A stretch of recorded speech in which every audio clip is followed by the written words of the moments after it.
Just a week into the marriage, my husband hit me with divorce papers. I could say it was the fastest on record.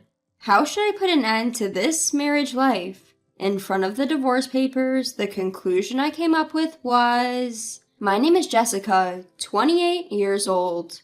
My husband, Michael, is 4 years older than me. We were coworkers at the same work. Michael is well-educated, handsome, and highly competent at his job. His reputation among our colleagues is excellent, especially amongst the female staffs. He was considered a catch. Michael is so charming today as usual. Absolutely. Even when I make a mistake at work, he never gets angry but gently corrects me. Why is he so kind? The woman who marries such a man must be equally wonderful. His popularity echoed throughout the office, and at first, I was one of those women. I'm not especially beautiful, nor am I the type to take the initiative with men.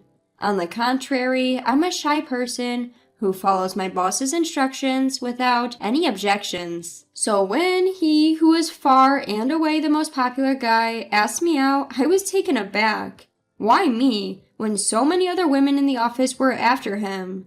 I felt mysterious, but of course, there was no reason to refuse. After a year of dating, he proposed to me at a lovely restaurant with a beautiful city view. It was the moment my mundane life dramatically changed. A few days later, I was introduced to his mother, and I realized tearfully, I'm really going to marry this man. My first impression of my mother-in-law was a friendly and kind woman.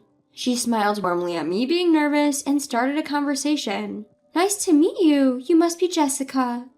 Yes. Nice to meet you. I always appreciate Michael's help. Haha, don't be so nervous. I'm sorry. It's my first time in such a situation. My son's wife is such a cute lady. I'm also happy. Michael, you found a good woman. To my mother-in-law's words, my husband happily replied, Right? I felt so blessed to become a part of this wonderful family. I genuinely thought so.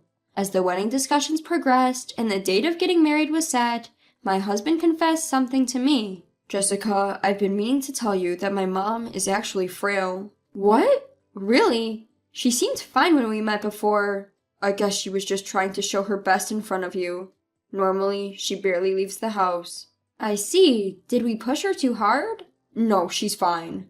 But there's something I'm a bit worried about. When I asked my concerned husband, what is it, he seriously asked me, Jessica, I beg you, please live with me at my parents' house. What? Why all of a sudden? I can't leave my frail mother alone. I know it might be a burden, but I can't stand to leave my mom living alone anymore. Michael. Looking at him begging sincerely, I felt torn. At the same time, I was happy seeing him loving and honoring his mother. I'd be lying if I said I wasn't anxious. But surely I can get along well with that wonderful mother. I willingly agreed, saying okay, and decided to accept living together.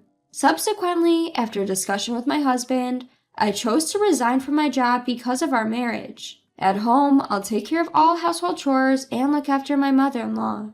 I had initially planned to continue working after marriage, so I was a bit confused at first, but I saw this as a good opportunity. I will do my best to get along with my mother-in-law as soon as possible. After registering our marriage, we moved our belongings to my mother-in-law's home in Nebraska for over a week. The very first day our life with my mother-in-law began. My husband suddenly pulled out a divorce paper in front of me. Fill these out, please. Huh? You can see what it is, right? Divorce papers. Hold on, we just got married a week ago. What are these divorce papers for? Why? Isn't it obvious? It's so I can divorce you anytime. So if I get tired of you, we can part ways immediately. What are you talking about? I wasn't able to comprehend the meaning of his words and was utterly confused. The man in front of me had a cold look on his face, one I'd never seen before. In my speechless state, he continued, Listen to me now. Now that we're married, you absolutely obey what I say. If you defy me even once, it's instant divorce. Got it? That's just not right. Keep your mouth shut. I, the top man in the office, married a mediocre woman like you. Stop fussing and just listen to what I say. In the end, coerced by my husband, I ended up signing the divorce papers. Watching the scene, my mother-in-law was smugly laughing. I couldn't quite understand the situation I was in. I love Michael, and I was overjoyed to tears when he proposed to me. But to think he was actually like this? He must have deliberately chosen me from among the many female employees because I seemed meek and wouldn't resist. He chose his marriage partner to make her his puppet. Did I really make the right decision in marrying him? Before I knew it, a crazy marital life had started. As a housewife, my daytime life became one-on-one with my mother-in-law. And to me, my mother-in-law nagged almost every day. What is this? Is this supposed to be my lunch? It's ginger pork and potato salad. I hate ginger, and I only eat macaroni salad. Go make it again. I'm sorry, you previously said you didn't have any specific likes or dislikes. Don't make excuses. Oh my, I wonder why Michael married such a useless woman. She complained about the meals I cooked at every opportunity, and my husband would come home and join my mother-in-law in berating me if dinner wasn't ready. Hey, why isn't my dinner ready when I come home? I'm sorry, I was just cleaning the room as told by mother-in-law. Huh? What's with that tone? It sounds like you're blaming my mom. I didn't mean that. I was about to start preparing dinner, but then your mother asked me to clean. That's just because you're inefficient. Don't bother my mom. How much more trouble do you intend to cause for me and my mom? My husband would then demand, apologize to me and my mom, and required me to kneel down on the ground and apologize. Out of fear of my husband, I fell to my knees trembling. I'm sorry. Just do it right on the first time, you dunce. But the belittling didn't stop there. If I dared to take a break from house chores, my mother-in-law would splash me with cold water. It's cold! Mother-in-law, why would you do such a thing? No good daughter-in-law like you doesn't deserve a break. You stupid woman, get back to work. I'm doing my best. I cleaned the hallway just like you asked me to. Shut up! Stop making excuses. Make sure to dry the white spots properly, you hear me? Yes, I understand. As these days went on, my self-esteem steadily declined. Was it because I was such a failure as a wife that she would splash water on me and shout at me every day? Was it because I was such a terrible person that I deserved this? This would probably be called brainwashing. I was so manipulated by my husband and mother-in-law that I didn't even realize my own twisted thinking. I was desperately doing house chores to earn their approval. They didn't care and kept nitpicking at me. Look, there's dust accumulating here. Stop slacking off and get back to work. Even though my husband initially told me that my mother-in-law was physically weak, there was no such sign. She seemed to enjoy bullying me every day. In retrospect, living together with my mother-in-law was probably a lie my husband made up to make me a convenient housemaid. Back then, I didn't realize it and thought it was just normal to live together like this. Then one day, my mother-in-law and husband said they were going out together and I was to drive them. I could finally have some time for myself. As I was thinking this, Mrs. Miller, a friend of my mother-in-law who lives nearby, came by. As soon as she saw me, she asked in a serious tone, Hey Jessica, are you okay? Huh? What do you mean? I saw Michael and Martha yelling at you when you were getting in the car earlier. I heard Martha's loud voice when I passed by your house before. I've been worried about you. It seems she had noticed that I was being belittled. That's why she came to talk to me while my husband and mother-in-law were away. Jessica, are you okay with this? I'm really worried about you. You've been looking more and more worn out since you got married. That's because I'm a failure as a wife. What are you talking about? I've thought this since the first time we talked, but you're not a failure at all. I'm sure you're trying your hardest. You can't get used to being bullied. Saying this, she seemed to tear up for some reason. I was moved to tears as well, and before I knew it, I had told her everything. After listening to my story, Mrs. Miller said to me with a serious expression, You need to run away. What? Just run away. But, are you okay with this? You won't regret it? I was confused, and Mrs. Miller grabbed my arm firmly. I, too, was bullied by my mother-in-law right after I got married. It was really hard. So I understand how you feel. You're wasting your life by putting up with it. You're a wonderful person. You deserve to be happier.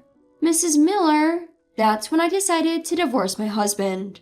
I suddenly felt a lightness in my heart, realizing that I had been brainwashed all this time. I don't want to live with them any longer. This isn't the married life I wanted. Before I knew it, tears were overflowing and I was crying out loud. All the while, Mrs. Miller had been gently stroking my back. Once I had calmed down, she said to me, "It's never too late to start over your life." Yes, thank you, Mrs. Miller. Soon after, I quickly packed up my belongings and left the house without telling my husband or my mother-in-law. Of course I took the divorce papers that they had made me sign at that time. A few hours later, my husband must have noticed my absence because he kept calling me. I stayed in a comic book cafe that night and answered the phone from my husband once I had calmed down the next day. Hello?